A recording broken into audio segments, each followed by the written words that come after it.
You have heard of the Army, Navy, Air Force, Marines and Coast Guard, perhaps even NOAA and the Space Force. But what uniformed service protects and promotes our nation's health? Introducing the President of the United States. Hello, everybody. Can you hear me? Yes, good morning, sir. This is Rear Admiral Forrest looking at the Acting Surgeon General, and I'm proud to introduce our team from Monrovia, led by my Acting Deputy Surgeon General, Rear Admiral Scott Giberson. Well, Scott, can you hear me over there? Yes, sir. And I still remember looking up at the heavens and saying, you know, this is perhaps in our history the most dangerous deployment we've ever been on. Right? Going out into the field, taking care of patients for an incurable disease. And I do recall there, that I think the first 3 bodies that I saw were children. And that was about as real as it gets. What you are doing is saving lives, but it's also protecting peace and security. And I personally am just profoundly grateful for what you're doing. You are about to embark on a historical mission for the U.S. Public Health Service. We have been enveloped in infectious disease fights throughout our 200-plus year history. This is no different. But it's pretty rare where you have the opportunity to save tens of thousands, potentially hundreds of thousands of lives, and at the same time protect our homeland. And it's pretty rare when we're able to do that with a small contingent of folks like you.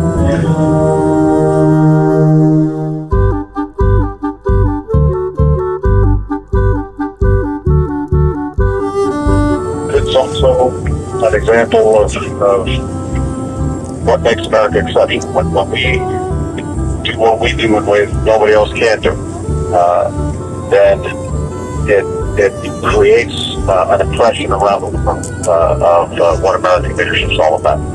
So my main message really is just to say thank you.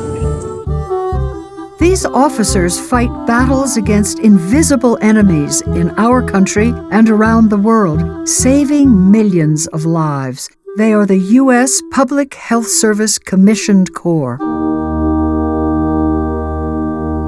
What we have is a network and a connective tissue, if you will, that keeps the public health communities together, intertwined without knowing it. And Ebola is an example because when we deployed, people heard of CDC deploying to Ebola in Africa, NIH, the National Institutes of Health, doing Ebola vaccine trials to get an Ebola vaccine. But when you get over there, you realize that the person who was leading the CDC effort was a commissioned officer. The person leading our effort, myself and a few of my colleagues, the person leading the NIH vaccine trials was a commissioned officer.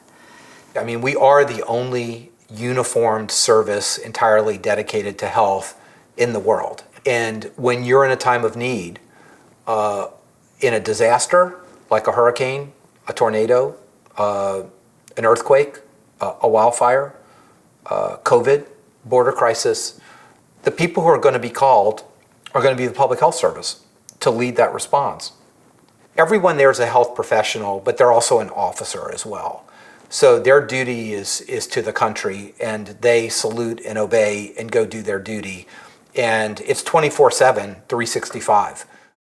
Under the leadership of the Assistant Secretary for Health, the U.S. Surgeon General oversees the operations of the Commissioned Corps.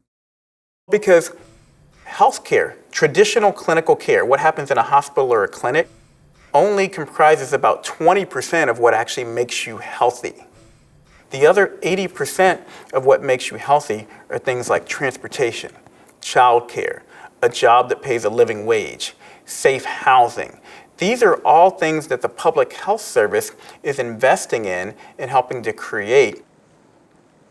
Dr. Adams, how has the role of the Surgeon General changed over time and why? Wow, great question. So that is an entire hour. I'm going to try to condense it for you. It's changed really because of need, but it's also changed because of politics.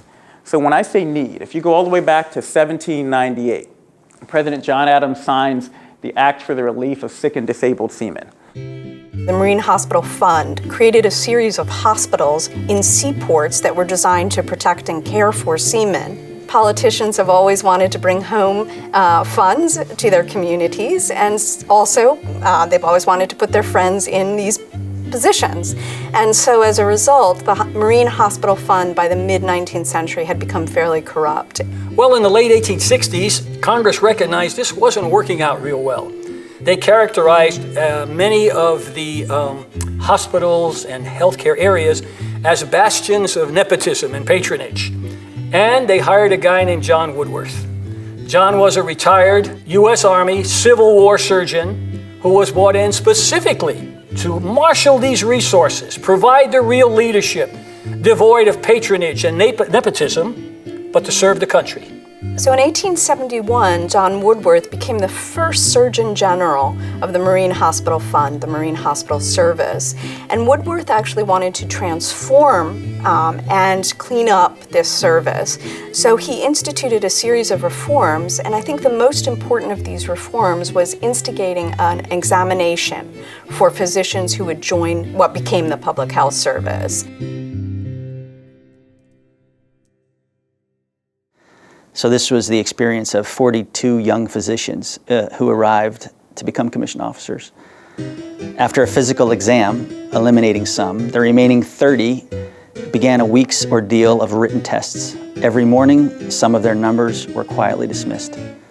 10 remained for the oral pre-medical exam, where they were queried on their knowledge of the world, including a request to read aloud in another language. The final hurdle was clinical, where they were required to examine and diagnose 6 patients. 8 fatigued applicants completed the ordeal. 2 weeks later, 3 received letters offering them a commission in the service. So this radically transformed what had been the Marine Hospital Fund, made it much more professionalized, also brought up a standard of care and expectation as to what a physician should know and do. In 1889, Congress established the U.S. Public Health Service Commission Corps within the Marine Hospital Service. And that's how the origins of the Public Health Service got started, really centered around health care, not public health, but around health care for sick and disabled seamen. Throughout the years, that mission has evolved and has grown. But also, public health became part of this. Why? Because you had the plague, because you had smallpox, because you had infectious diseases. And so it shifted from healthcare to really infectious disease control. Public health is a multifaceted task. You need to have all sorts of people who are looking at the problem from a variety of different angles. Beginning in the early 20th century, they began to expand the Commission Corps to include many of these different professions, and they expand them repeatedly so that by the time you meet into the 1950s and 1960s, you have nurses, pharmacists, sanitary engineers, dentists, all scientists, a whole range of different professions in the Commission Corps. Public health service officers from 11 categories have been integral to health milestones throughout U.S. history. We tend to forget how important sanitation is in preventing disease, and one of the diseases that was really prevalent in the United States during this period was hookworm. And hookworm occurs when there are feces and an individual who might be barefoot, for example, is walking and the infection enters the skin. So they led campaigns to understand the causes of hookworm, but also to build better privies.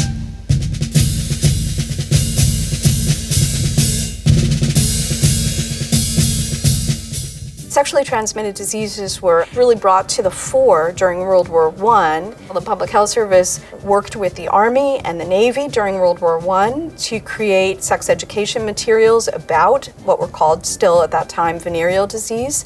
They took on a very controversial topic and they laid the groundwork for sex education programs throughout the 20th century.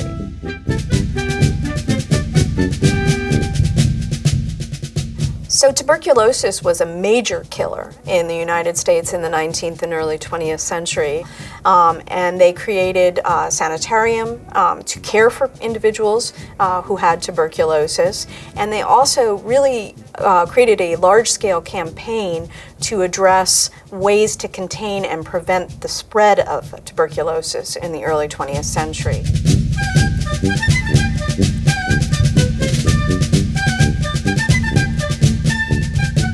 During World War II, the Public Health Service embarked on a major campaign to eradicate malaria in the United States. People often ask, why is the Centers for Disease Control, why isn't it in Atlanta, Georgia?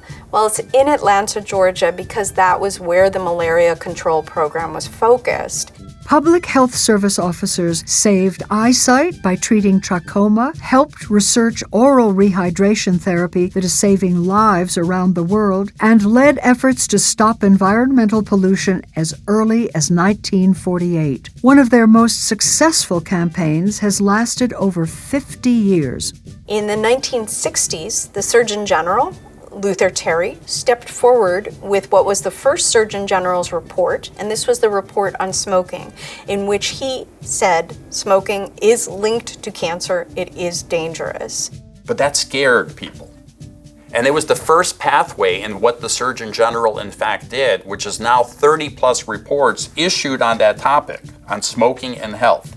It went from just lung cancer in men to ultimately 12, 13, 14 different diseases that are associated, quite frankly, with smoking. Secondhand smoke, its impetus and its attack on our society. And at the end of all this, what was the achievement? 1964, 42% of US adults were smokers. 2014, 50 years later, 18% were. Now we're into the low teens, 12, 13%. Although public health campaigns can be successful, they are continually fighting a powerful force. One of the challenges public health has is that it's often pitted against the economic or the business argument. And when that happens, it loses. We know smoking is bad for you. Why do we still have it? We have it because there are people who make money off of the cigarette industry. And in a society, we've decided that, okay, if there's money to be made, we're going to give people the choice as to whether or not they want to go down a particular road. Commissioned Corps officers, in addition to direct health care, also play this long game of prevention, working at the front end of public health. It's important to understand the difference. So when we think of health care, there's the story about the person who fell into the stream. And they're struggling to get out of the stream, and someone jumps in and pulls them out just before they drown. That's health care. That's waiting for you to get sick and then delivering you a service that actually pulls you out. Public health is going upstream and trying to figure out why people are falling in the stream in the first place and preventing them from doing so. I'm spending money on sick care in this country. We should use that term. Here's how much money we're spending on sick care. And nowadays it amounts to something like $3.2 trillion a year for sick care for the most part. Comes to, if you do the math, $12,000 a person in the nation. That's what we're spending on an annual basis for this. Most of it, some will say, let's say, even, the skeptics will say, well, half, 50 to 75% are for preventable diseases. What we want to do, in the words of Ben Franklin, is to give you an ounce of prevention to save us from having to provide a pound of cure on the back end. That is public health. It's giving you complete streets and access to fresh fruits and vegetables so you don't get diabetes in the first place. When you realize just how broad public health is and how so many of the components in society contribute to health, from housing to education, to economic inequality, to security issues and safety, you realize that it's important for public health leaders to be at the table when decisions are being made across these different fields. So whether it's the physical space, the food choices that are available, access to mental health resources that can make people healthier, that's an important question for us to ask. So public health is not a silo. But public health, as well as the Commissioned Corps, can be invisible, which invariably leads to funding issues. Well, one of the challenges with public health is if you do your job well, no one ever knows you were there. No one ever thinks about, why is the water that I drink safe? Why am I not getting sick from the food that I'm eating? The challenge is that public health had been largely invisible, and so had the court. And so in many ways, folks in the government, particularly in a conservative administration where they're looking to shrink down the size of government, they look for things to cut. And you've got folks looking and saying, okay, well, what does this agency do? Well, what does that agency do? And they wanted to cut the public health service. And I don't think people understood how critical it was for us to have our own public health army to respond. And part of that response to fight disease includes research, which began many years ago.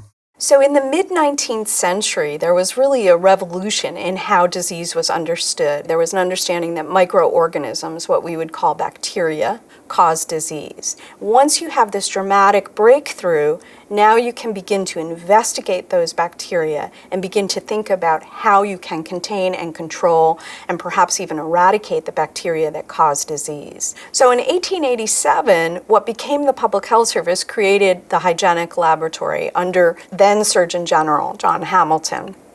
And this was a dramatic breakthrough in caring for public health, because now public health researchers were looking at the causes of disease as a way of preventing and controlling and containing those diseases. And that hygienic laboratory, which they created, would become, in the 20th century, first the National Institute of Health, and then ultimately the National Institutes, plural, of Health.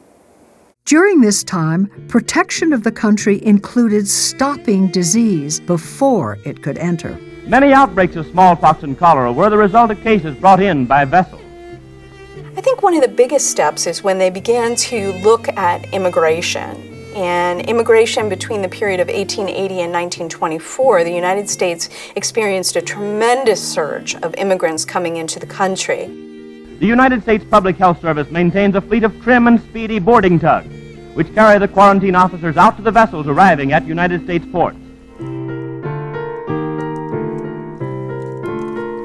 Fast forward to today, the work continues. In the 1890s, we focused on legal immigration coming in, and now our work with public health service officers at ICE, Immigrations and Customs Enforcement, through the Department of Homeland Security. The population's legal versus illegal, but our mission is always the same. It's to look at preventing disease from coming into the United States. When I came on board in the early 90s, we had an opportunity to really fix a lot of the infrastructure systems. We had tremendous support from ICE to build a quality-driven organization. So by bringing in an outside agency, the Public Health Service, to provide the health services, it gives them some credibility in terms of that the medical care is by far quality-driven. We didn't worry about why they were here with immigration status, but our job was to focus on them as a human being. The service has been given quarantine jurisdiction over all ships and all persons, both citizens and aliens, coming into American ports from abroad. In its quarantine work, they're inspecting immigrants at Ellis Island, Angel Island, Galveston, Texas. Any port that brings in immigrants, the immigrant undergoes a medical inspection. But this was something that was really class-specific. So if you were in steerage, you underwent a much more rigorous medical examination than if you were in first class, where it was very perfunctory and they were willing to just sort of beckon you in. In many ways, the Public Health Service is a reflection of the culture that has created it. It's not immune from the negative aspects of American culture.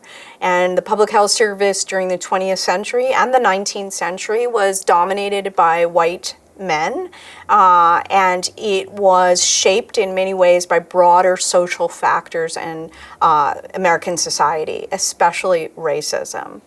And in the 1930s, this really comes to the fore for the Public Health Service with the Tuskegee syphilis experiment. Dr. Adams, as the Surgeon General, how did you reconcile Tuskegee? important that we first understand Tuskegee. Tuskegee was really an experiment that was done by the U.S. Public Health Service at a time when venereal diseases were one of the largest problems facing the United States and facing our military, our national security.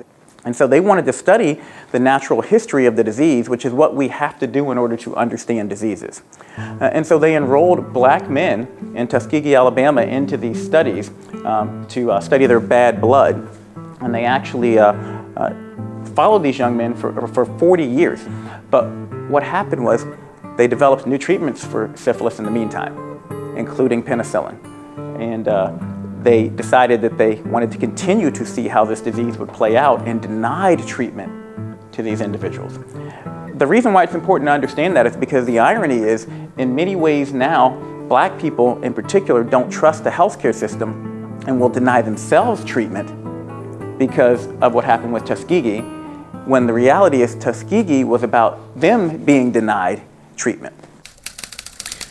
The United States government did something that was wrong, deeply, profoundly, morally wrong. I apologize, and I am sorry that this apology has been so long in coming.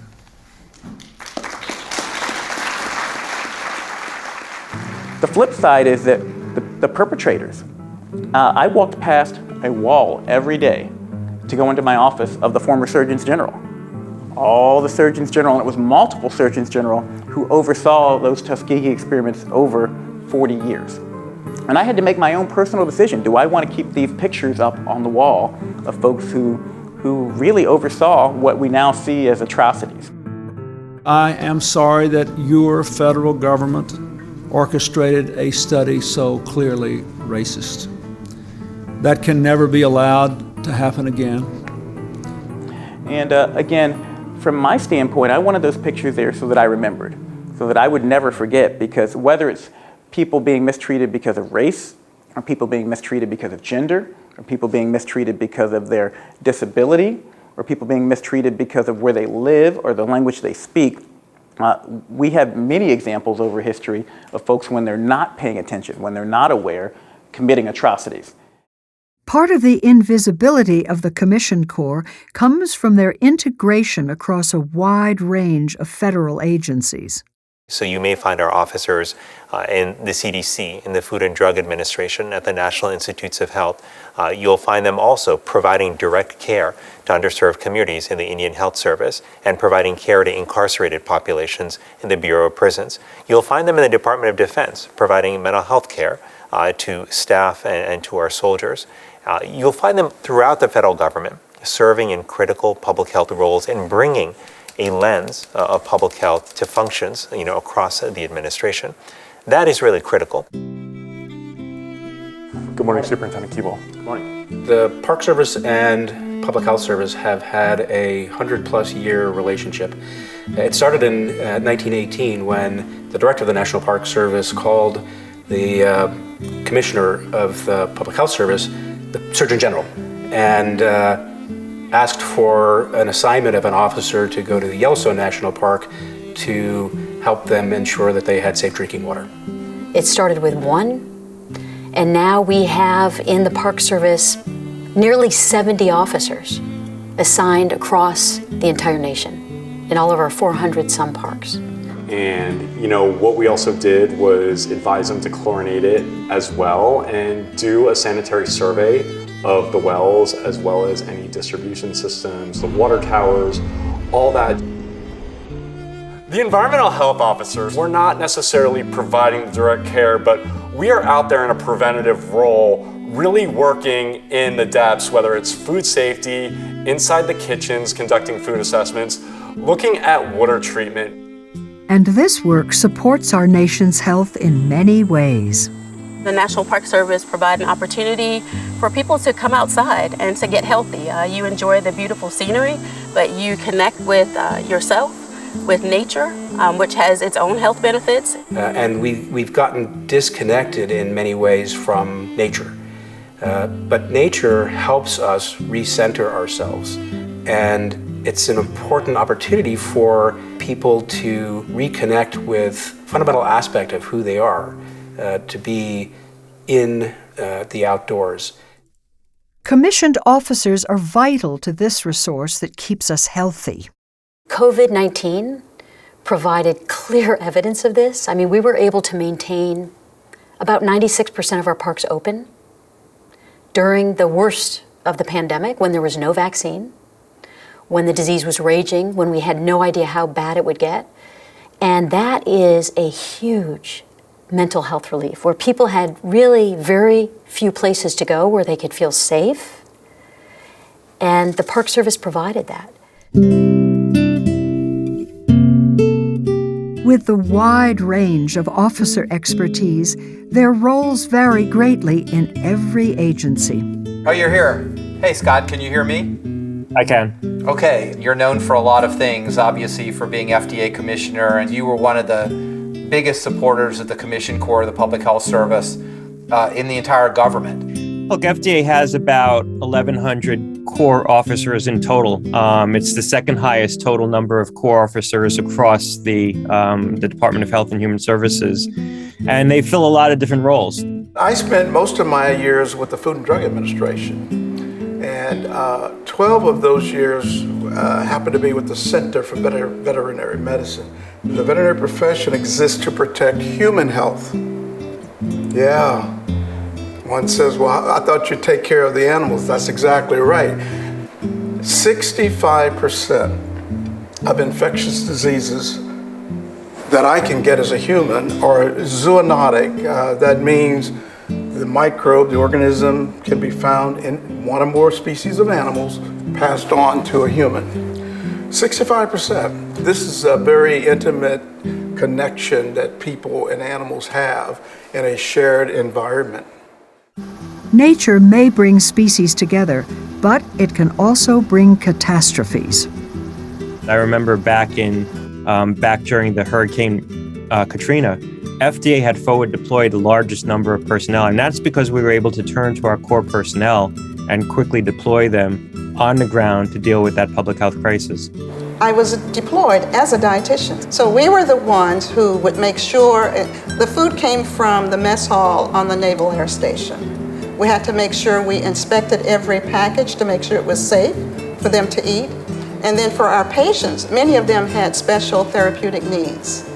A lot of the pharmacists in the FDA who work in the drug shortages group, they also become exceedingly important in times of crises. We work with the Board of Pharmacy to pop up and get these pharmacies set up so people can get their medication if they ran out. The pharmacy officers, they're in 3 main agencies. We have, the majority of them are in the Indian Health Service and FDA. Those are the 2 main agencies. We also have them in the Federal Bureau of Prisons. We have them in Immigration Services. We have them in the Coast Guard. We have pharmacy officers in at least 12 different agencies. I think that they are the thread that transcends these different agencies, not just FDA, but when you look at CDC, NIH, the other operational components of the Department of Health and Human Services, the core officers play a really foundational role in providing these things. So they have a lot of institutional memory that becomes very important over time. I had the opportunity to help set up the PEPFAR program, the President's Emergency Plan for AIDS Relief, which is how I ended up going to Rwanda. And many programs, many of the PEPFAR programs are based in countries in sub-Saharan Africa. So Rwanda, Uganda, basically all of sub-Saharan Africa. So health policy of how do we provide care for places that don't necessarily have a lot of resources, but the United States has a lot of resources, so how can we partner with other communities to provide care? You know, there's a lot of categories in the PHS, and I'm going to be in the physician category. You're in the nurse category. What do they do in the PHS? Some are the traditional clinical roles, for example, at the clinical center at the National Institutes of Health, or working in a health clinic on an Indian reservation through the Indian Health Service. I worked in HRSA, the Health Resources and Services Administration. It is an organization that helps to assure clinical care for people who are what we call underserved, so access to care for people who are poor.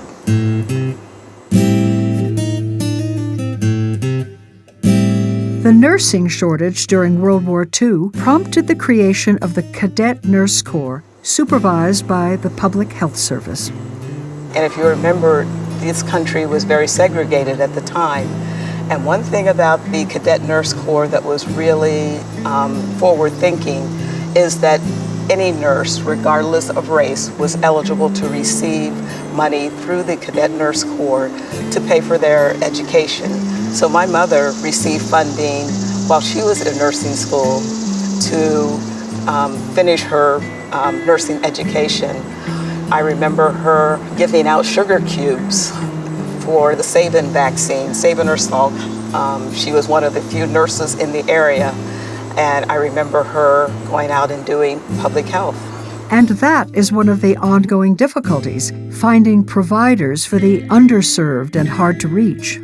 And so that's what the National Health Service Corps Scholarship Program was designed to do, to create a contractual agreement between medical students and others to receive support during their professional education, and in return, they would serve an equivalent number of years in areas of medical underservice. It really addresses increasing the accessibility of our nation to health services. This program helped in several areas, including our Federal Bureau of Prisons. And even at the beginning of the Bureau of Prisons, there was legislative language that said the U.S. Public Health Service can be used to help with the health and health care of federal prisoners and detainees. Additionally, the scholarship program benefits the Indian Health Service. I accepted the scholarship with the government with the Public Health Service, so I owed a total of 3 years to the government after I graduated from the Medical College of Wisconsin. I was interested in doing primary care, and emergency medicine and a lot of obstetrics. So that was my mission, and I chose to participate doing that in the Indian Health Service at various locations. I started in Mescalero, New Mexico on the Apache Reservation, and it was very beautiful. I loved it. It was interesting and challenging work. Today, there are over 1,500 officers serving in the Indian Health Service. However, when the Public Health Service took over IHS in 1955, it was not without tension and ongoing struggle. They need the services, but I think it's just the idea that there's a military presence or the appearance of a military presence in their community because of the history of the federal government and military and what historically has not been a great relationship. In our history, we have had governmental policies that have impacted this distrust from the government. We've had our treaties broken. We've had research, unethical behavior being conducted in research. We've had in the clinical practice the sterilization of our Indian women in the 1970s, and this was without their consent, without their knowledge. Our native peoples know this, but anyone who wants to work with Indian country, they need to be aware of this. No, they are the first Americans, and their history with the United States government has been painful and lacking justice in many, many cases, and very traumatizing in cases. So you need to be aware of that.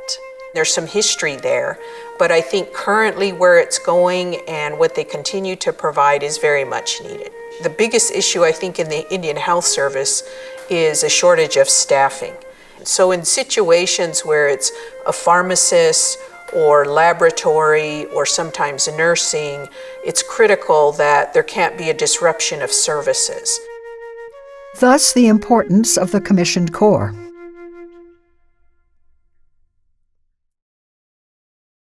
Many times, officers are reassigned duties and moved to other agencies or locations depending on specific needs. One of the benefits of being Commissioned Corps is that we are encouraged to move around, to get experiences in different agencies. Why? Because it enhances our experience, it enhances our knowledge. And that's part of what we need to do, to be a unique, deployable, malleable force? So I was part of a DoD HHS team tasked with looking at healthcare reconstruction in Afghanistan, and especially the problem of the death rate in pregnant women and newborns.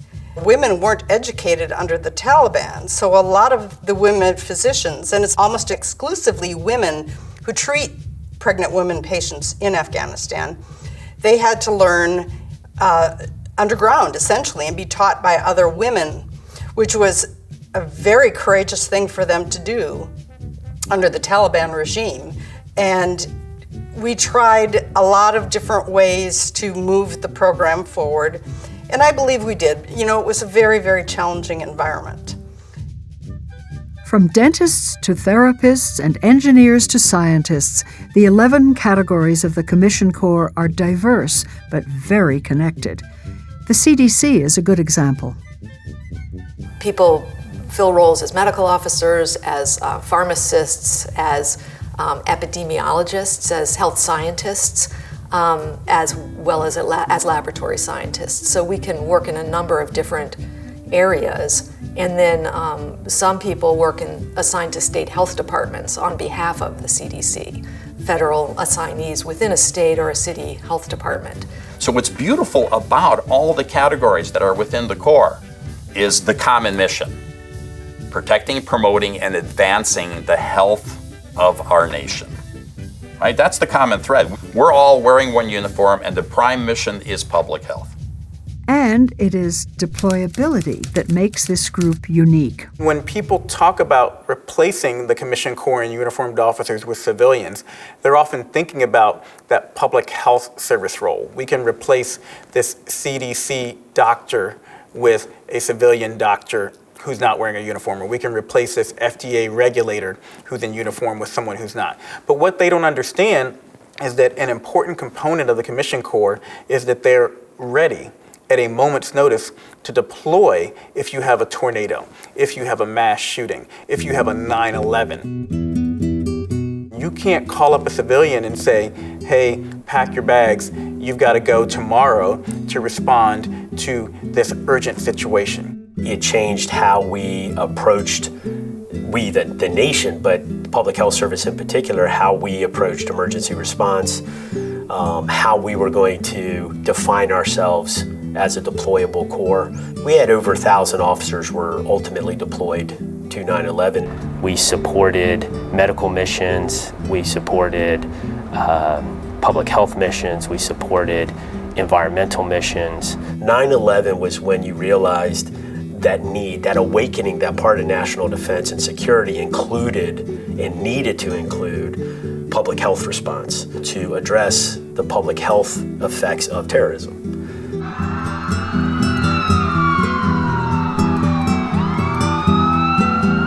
Everybody knows what happened on 9/11. Do you know what happened on 10/13?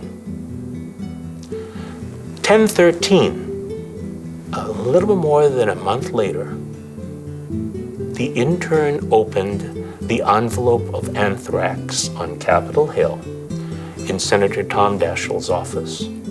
On 10/13, we suddenly got faced with the realization that rather than looking for $1 billion nuclear warhead program or $1 billion delivery system, we now are looking at a $25 Petri dish and whatever it cost for a postage stamp back then, 35, 40 cents. And therein opened up the whole area of asymmetrical warfare against our nation, against our society, and against the global society as well. Then I was asked to be the lead in Atlanta for the Washington, D.C. anthrax response team. In the middle of the night, they had sent a batch of people to Washington because that letter had been opened and evaluated and understood to be extremely dangerous. And we deployed to the anthrax bioterrorism attacks in multiple cities. I happened to be deployed to New York City, the Morgan Station Post Office in New York City. When we had the anthrax up on the hill a bunch of years ago, quietly, Public Health Service was there. They were the ones that told people how to screen the mail. They were the ones that told people how to be safe. They were the ones that put on protective gear before anybody knew to figure out what the threat was, jeopardizing their own lives. That's why they're so important. For many reasons, support for public health and the Commission Corps has always been a struggle. As long as 35 years ago, the National Academy of Sciences wrote, quote, "Our nation has lost sight of its public health goals and has allowed the system of public health activities to fall into disarray." That's 1988. And the result of that neglect has been reflected in our current situation. The Government Accountability Office said, and I quote, "For more than a decade, we have reported on HHS's execution of its lead role in preparing for and responding to public health emergencies and found persistent deficiencies in its ability to perform this role. These deficiencies have hindered the nation's response to the current COVID pandemic and a variety of past threats." After all these years of attempts to change the system and not being able to change the system for all the usual reasons that change is so difficult, but haven't we finally reached the point where change is inevitable? One key to change is politics. Politics now rules everything. But that's not just an artifact of the last few years, because surgeons general have been truth tellers. They have always wanted to give the American public the unvarnished truth, the best scientific information. Often, that conflicts with politics. Traditionally, surgeons general had been drawn from the Commission Corps, so these were individuals who had spent their career in public health. But under the Reagan administration, Reagan decided to appoint a physician who did not have experience and had not worked in the field of public health to the position of Surgeon General. And he appointed C. Everett Koop. He appointed Koop because Koop was an evangelical Christian, and he thought this would appease his base.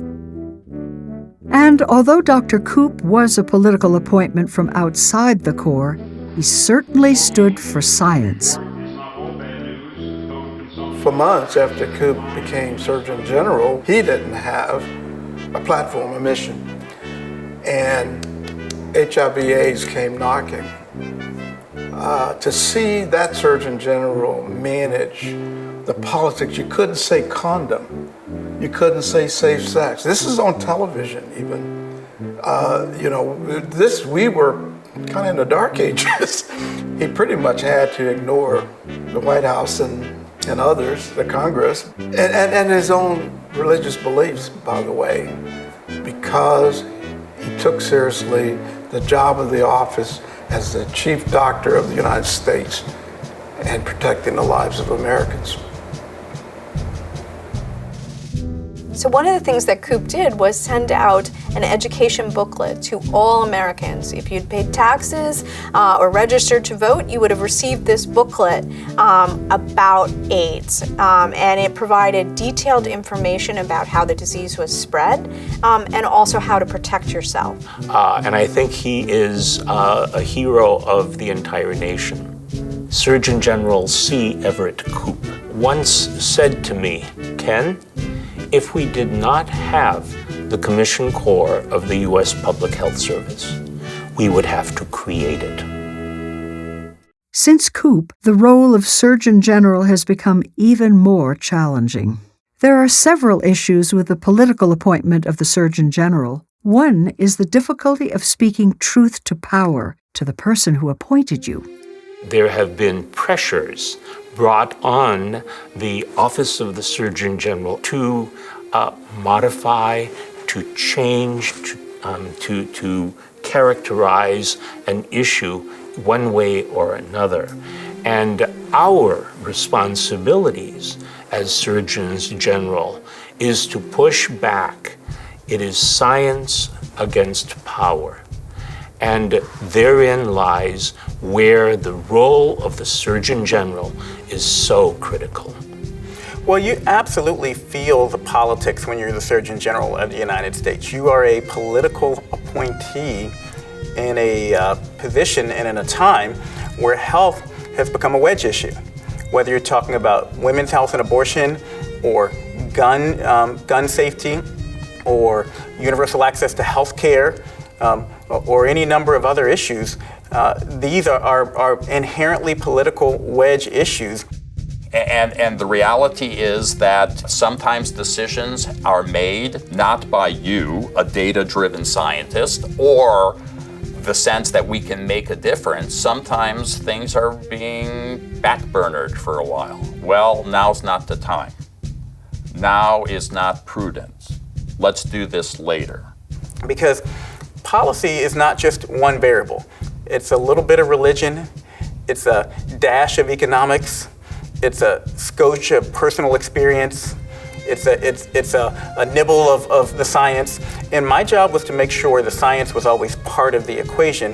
What we need to do is to help them understand that a healthy America is a more economically viable America, and a situation where everyone will actually do better. And investing in health and prevention in a healthy commission core is going to make the world a better place for all of us. Another issue of this political appointment is the effect it has on the Corps itself and the relationship to other uniformed services. So if you look at today, Army, Navy, Air Force, Coast Guard, if you see an admiral, if you see a captain, you know they've served for decades. You know that they've gone through advanced training, that they've earned a right to be called admiral, general, or senior officer of any type. That was not conferred upon you politically. You earned that right. But what happened in the public health service is politicians started to manipulate that. And what they did was to say, we're going to go outside and we'll bring in a Surgeon General. They pick these people up and they make them an admiral, they give away the rank, and that was repulsive to most. It was an offense to most uniformed services where we had parity as an equal service with a different mission that worked together with all the other services. And while science builds on past research and knowledge, so too does the Commission Corps. With leaders coming from outside the Corps, institutional memory can be lost. What happens is a new administration will come in, and you hope that they even ask the question of what we can do, because we don't have a direct connection to them. The direct connection would be the Surgeon General or the Assistant Secretary for Health, but they're also political appointees. So the real knowledge that we have, the knowledge transfer may or may not take place. Perhaps no other event has shown the importance of the Commission Corps as clearly as the COVID pandemic. Dr. Adams, how has the COVID response reflected on our public health system? How is the COVID response reflected on our public health system? Poorly. This is truly an unprecedented situation. What it's done is it's put a mirror up to our public health system. It's allowed us to see the problems that exist at its roots. We literally have had to build public health systems from scratch in many communities to respond to COVID, in order to be able to make testing available, in order to vaccinate people. These are things that should have been done a long time ago. Testing had a very slow start, as you know, in the United States, and I called all the experts from the Commission Corps, many of whom were over at the Diamond Princess or in Wuhan, who had been testing everyone. Brought in a bunch of logistics people, environmental health officer people, had some people from FEMA, and we basically camped out in my office for 48 hours to develop a national plan for drive-through testing. There were only 10 drive-through testing sites throughout the country. By the end of the weekend, we had a plan for 41, starting from scratch. And those first 41 sites, which were implemented within 10 days, all around the country, were all run by Commission Corps officers. And then, of course, that turned into thousands and thousands of sites, but you needed a model, and the Commission Corps made that model happen. It was the largest deployment tempo and overall volume that we've experienced in the entire history of the Commission Corps. And one of the key learnings from that is that we need to be able to deploy our officers in even greater numbers. If there's a crisis in the future, we need to be able to deploy them even faster than usual. When we showed up at Joint Base San Antonio to repatriate people from Wuhan, they had no idea who we were, but they were damn glad to see us, because these Army, Marine, Air Force, they'd charge a hill with RPGs and bombs and everything else, but they don't want to get close to a person with an unknown infectious disease. That's what we do. The truth is that prior to the pandemic, there were calls to decrease and get rid of the Corps. And in the midst of the pandemic, the call was, why aren't you there? We need more of you. Well, you can't just automatically build up an army. You need to invest in it over time. Dr. Adams, why should the U.S. be concerned with the rest of the world? That is a great question. And thinking back to COVID, what we learned is that if we don't control disease in other parts of the world, it's going to impact us here in the United States. Within 24 hours, a microbe, a deadly microbe, can be from anywhere on the planet to anywhere else on the planet within 24 hours. So in other words, right now, someone is sitting next to someone who just 24 less hours ago was on the other side of the planet, exposed to who knows what. And this was a unique situation where we were the only U.S. government asset that could be used in that situation, and we did. And if you take us back to the setting where it was high anxiety, a lot of concern and uncertainty here in the United States, even though the epicenter was abroad in West Africa. Every member of the Corps was somehow chomping at the bit to be able to go into the most dangerous public health environment we had seen in our careers. The Monrovia Medical Unit was set up to care for the healthcare providers who had contracted Ebola. And all of the survivors who were healthcare providers didn't survive and go home. They survived and they went to other ETUs, and they continue to provide care, having been cured. This is the first one, which is Alvin. He was the first patient admitted to the MMU, the Monrovia Medical Unit, and the first survivor. And he stayed on to work with us, right? And he stayed on to work with us, and I believe he toured a little bit doing speaking engagements. And so he was an extraordinary young man. He was a PA. He was a PA, I believe, yeah. Part of the reason we were in Western Africa was, yes, to take care of people who had Ebola there. But at the same time, guess what? It was to make sure that we snuff it out where it began so it doesn't come here. So I view that the Public Health Service Commission Corps, in fact, needs to be a global responder. We have the capabilities to do that. In addition to stopping health dangers, there is another powerful effect of working internationally. As a nation, we often tout our military strength. I got more bombs, bullets, boots on the ground, planes. So that's a deterrent. People don't want to bother you. But what if I lead with the health diplomacy, which the Public Health Service does better than anyone? If I can get the Public Health Service deployed to any of these locations where our nation requires science, health, to be able to keep a community healthy, to practice health diplomacy in those communities, isn't that a good thing to do? When you think of some of the most difficult, challenging tragedies or public health challenges that we've experienced over the last several decades, these are the folks who've been there from the start. After 9/11, after hurricanes, after Sandy, after Deepwater Horizon, or the Boston Marathon bomb. Like so many others, they signed up to leave their loved ones and head straight into the heart of the Ebola epidemic, understanding that there were significant risks that they themselves would be confronting as a consequence of helping others. Thanks to their skill, thanks to their courage and their dedication, they not only helped to keep the American people safe, they led a global response. A uniformed service that's all about public health. There is no other model on this planet. No other nation has this. A uniformed service dedicated to doing good for its population. But really, You wonder, how is it possible? With the impact the United States Public Health Service Commission Corps has had for over 200 years, that we're still invisible to the American people? How is that possible? And sometimes I think, well, it's because we do a great job. They would hear about us if we didn't. But we're the silent warriors. And that's sort of what makes us proud, too.